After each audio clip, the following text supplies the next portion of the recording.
wataelewana. Naibu gavana wa kaunti ya Kakamega Ayub Savula amesema kuwa hapata kuwepo na mazungumzo kati ya Rais Ruto na vinara wa Azimio la Umoja hadi ibainike wazi ni nani aliyepiga risasi vijana wa Gen Z walikuwa wakiandamana kupinga mswada wa fedha. Akihutubia wananchi katika shule ya upili ya St. Joseph Lumino katika eneo bunge la Likuyani, kaunti ya Kakamega, Savula amefutilia mbali kuwepo kwa mazungumzo kati ya Ruto na Azimio hata vijana wa Gen Z wapate haki yao. Serikali isikize malalamishi ya vijana. Khartoum ilianza tu hivi. Capital city ya Khartoum, ifly to Khartoum, hakuna capital city in Khartoum.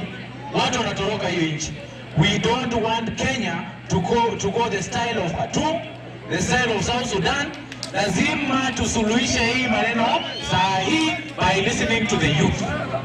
Na hiyo ndio msimamo wetu. So no negotiation until the killing stops. Kindiki wawe shikwa wapelekwa kotini, basi ndio tuanze kuongea na tujue ni nani ameua hawa vijana. Wadi kaunti ya Kakamega wamekisuta